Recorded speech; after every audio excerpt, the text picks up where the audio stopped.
यह भारत का ऐसा वैज्ञानिक है जो आप लोग सुना भी नहीं होगा और देखा भी नहीं होगा। इन्होंने खोज में कुछ अलग अनोखा शोध किया है और महसूस भी किया। जगदीश चंद्र बोस, वह वैज्ञानिक जिसने पौधों को बोलते हुए सुना।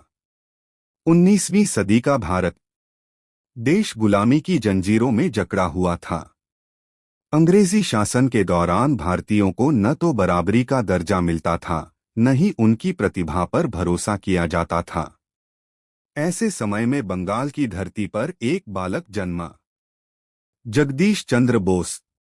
उनका जन्म 30 नवंबर 1858 को हुआ। उनके पिता एक शिक्षित और प्रगतिशील विचारों वाले व्यक्ति थे।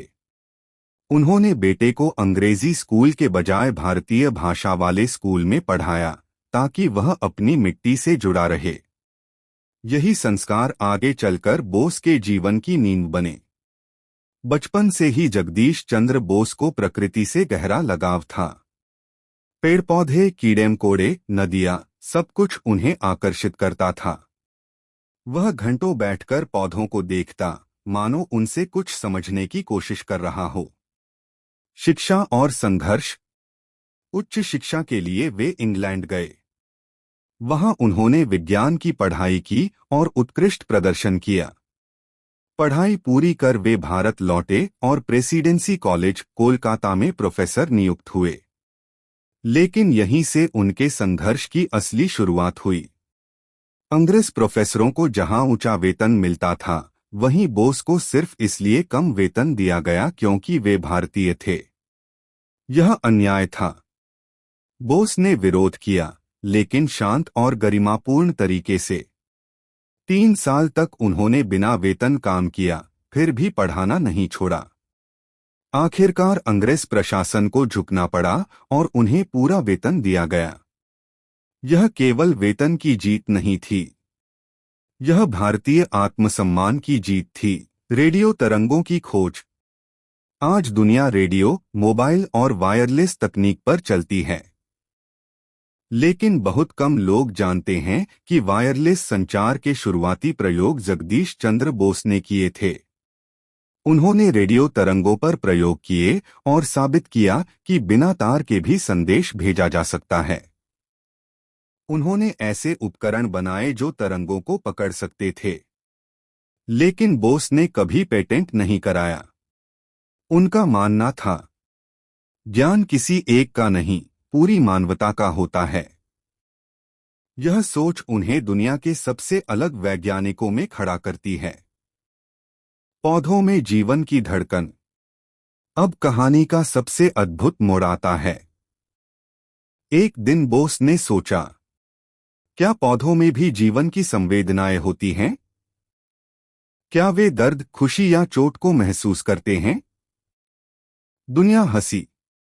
लोगों ने कहा, पौधे निर्जीव होते हैं, उनमें कोई भावना नहीं। लेकिन बोस ने हार नहीं मानी। उन्होंने एक अनोखा यंत्र बनाया, क्रेस्कोग्राफ। इस मशीन की मदद से वे पौधों की अंदरूनी गतिविधियों को माप सकते थे।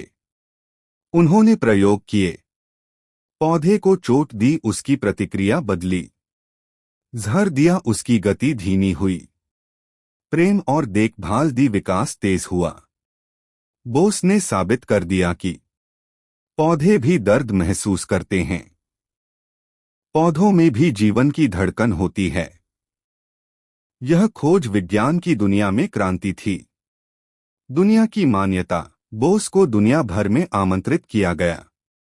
उन्होंने यूरोप और अमेरिका में व्याख्यान दिए।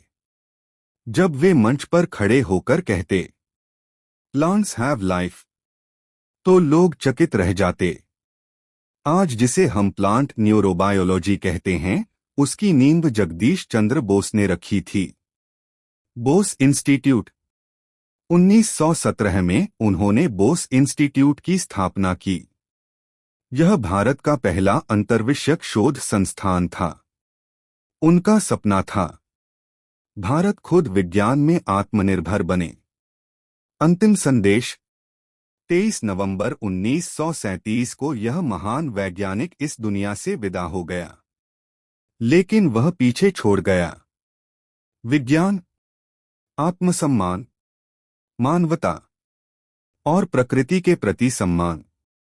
कहानी से सीख। जगदीश चंद्र बोस की कहानी हमें सिखाती है, सच्चा वैज्ञानिक नाम नहीं, ज्ञान के लिए काम करता है। असमानता के सामने संघर्ष जरूरी है। प्रकृति सिर्फ देखने की चीज नहीं, महसूस करने की भी चीज है। आज जब हम किसी पेड़ को काटते हैं, तो शायद हमें यह याद रखना चाहिए, यह भी जीवित है, इसे भी दर्द होता है।